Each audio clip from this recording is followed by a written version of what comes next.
अस्सलाम वालेकुम नाज़रीन, आसवाज होम कुकिंग में आपको वेलकम करती हूँ। आज मैं आपके साथ बहुत ही मज़ेदार सी गाजर की कलाकंद की रेसिपी शेयर कर रही हूँ, जिसे मैं ड्राई मिक्स से बनाना बताऊँगी। क्योंकि बाज़ जगह ऐसी होती हैं जहाँ पर खोया मिलना मुश्किल होता है, तो ड्राई मिक्स से हम बहुत ही मज़ेदार सी कलाकंद बनाकर तैयार कर सकते हैं। बहुत आसानी से बन जाती है और बहुत मिनटों में बनती है। तो इसे बनाना शुरू करते हैं। सबसे पहले एक पैन में गाजरें ऐड कर देंगे। एक बड़े साइज़ की गाजर थी जिसको मैंने कश कर लिया है। इस गाजर को हम ड्राई कर लेंगे, यानी इसका पानी हमने एवेपोरेट करना है, बिल्कुल खुश्क कर देना है हमने इसका पानी। बस इस तरह से हम इसको फैला देंगे और चम्मच चलाते रहेंगे, उसको हम ड्राई कर लेंगे। तकरीबन 4 से 5 मिनट में ये गाजरें ड्राई हो गई थी। और आप देख लें गाजरें चिपक रही हैं क्योंकि इनके अंदर पानी मौजूद है। तो इसका पानी जब हम ड्राई करेंगे तो ये गाजरें बिखरना शुरू हो जाएंगी, बिल्कुल खुश्क हो जाएगा, इसका पानी एवेपोरेट हो जाएगा। अभी 4 से 5 मिनट गुजर चुके हैं और आप देख लें बिल्कुल ड्राई हो चुकी हैं और बिल्कुल बिखर रही हैं, चिपक नहीं रही हैं पैन के साथ। ये देख लें चम्मच से हम गिरा रहे हैं तो इस तरह से ये स्प्रेड हो रही हैं, बिखर रही हैं। तो इनको अब हम यहाँ से निकाल लेंगे, फ्लेम ऑफ कर देंगे।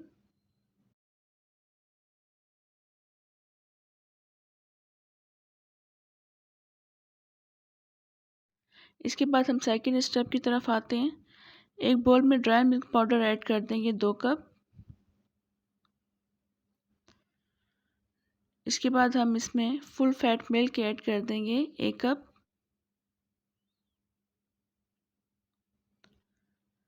साथ ही साथ हम इसमें चीनी भी शामिल कर देंगे आधा कप। अगर आप चाहें तो इसमें पिसी हुई चीनी भी शामिल कर सकते हैं।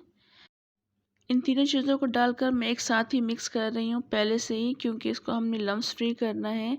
इस तरह से हम मिक्स करते रहेंगे, अच्छी तरह से इसको हम लम्स फ्री कर देंगे। अभी ये अच्छी तरह से मिक्स हो चुका है, तो अब हम थर्ड स्टेप की तरफ आते हैं। एक पैन में मैं 2 टेबलस्पून के बराबर घी ऐड कर दूंगी।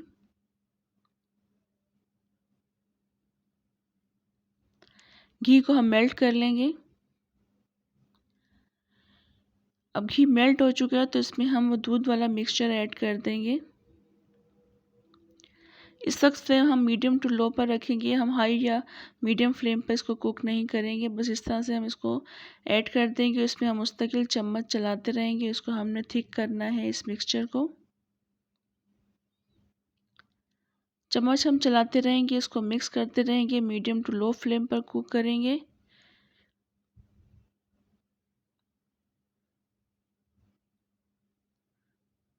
अभी इसको पकते हुए सिर्फ 5 मिनट हुए हैं और आप देख लें काफ़ी थिक हो चुका है, मगर अभी हमने इसको मज़ीद थिक करना है। तो मैं वो सारी कंडीशंस आपको दिखाऊंगी।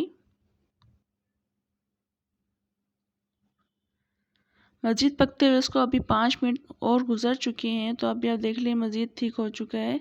इसके अंदर अब हम इलायची का पाउडर ऐड कर देंगे। मैं कुटी हुई इलायची का पाउडर शामिल कर रही हूँ, आप चाहे तो पीस कर भी शामिल कर सकते हैं। मिक्स कर देंगे इसको अच्छी तरह से।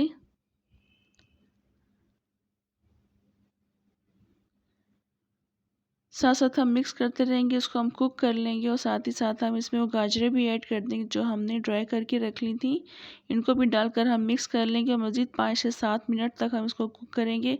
हम इस वक्त हाथ नहीं रोकेंगे, उसको मुस्तकिल चम्मच चलाते रहेंगे और मैं आपको दिखाऊंगी कि हमने किस वक्त फ्लेम ऑफ करना है। अभी हम इसको मिक्स करते रहेंगे। मज़ीद 5 से 7 मिनट गुजर चुके हैं और आप देख लें इसने पैन छोड़ना शुरू कर दिया और घी अलग से नज़र आ रहा है। बस ये इसके पक जाने की निशानी है। इस वक्त फ्लेम ऑफ कर देंगे और इसको ग्रीस किए हुए किसी भी बर्तन में या किसी भी मोल्ड में आप इसको ऐड कर दीजिएगा।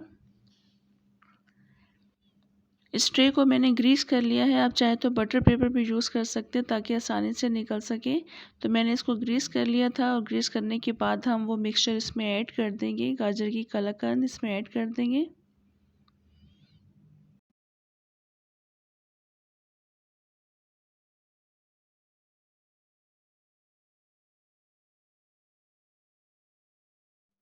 और इसको हम फैला देंगे ट्रे में। जितनी थिकनेस आपको रखनी है उस हिसाब से आप फैला दीजिएगा। सब तरफ से हम इसको फैला देंगे और इवन कर देंगे, स्मूथ कर देंगे।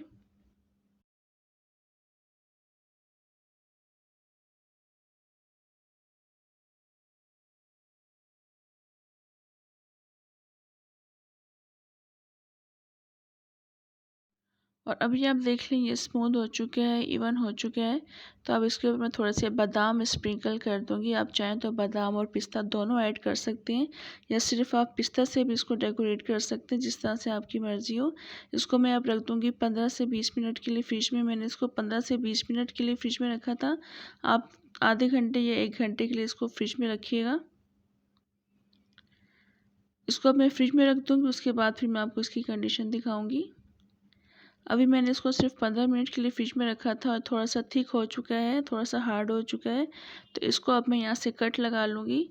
नाइफ़ पर मैंने थोड़ा सा घी लगा दिया ताकि इस पर चिपके नहीं, क्योंकि ये थोड़ा सा सॉफ्ट है इस वक्त। आप ज़्यादा वक्त के लिए इसको रखिएगा फ्रिज में, आधे घंटे के लिए या 1 घंटे के लिए फ्रिज में रखिएगा। इस तरह से हम नाइफ़ से इसके कट्स लगा देंगे।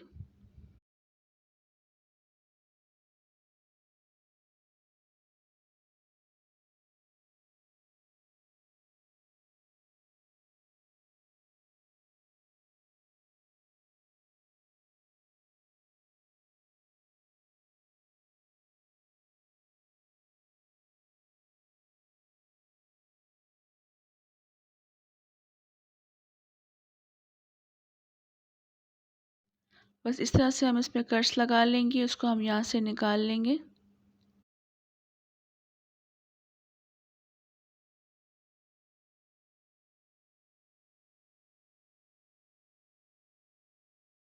और ये माशाल्लाह काफ़ी अच्छी कलाकंद बनकर तैयार हुई है। बस इस तरह से हम सारे पीसेस निकाल लेंगे और इसको हम फिर डिश आउट करेंगे।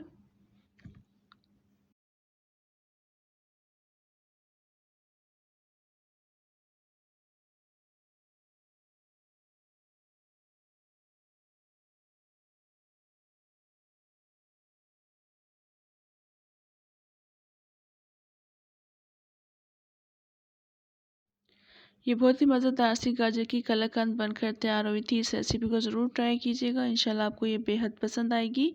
और ये बहुत जल्दी और बहुत मिनटों में बनकर तैयार हो गई थी। रेसिपी अगर आपको अच्छी लगी हो तो लाइक और सब्सक्राइब भी ज़रूर कर दें। फ्रेंड्स और फैमिली में शेयर भी ज़रूर किया करें और कॉमेंट्स में बताया करें कि रेसिपी आपको कैसी लगी। इंशाल्लाह नेक्स्ट रेसिपी के साथ दोबारा आऊँगी, तब तक के लिए इजाज़त दें। अल्लाह हाफ़िज़।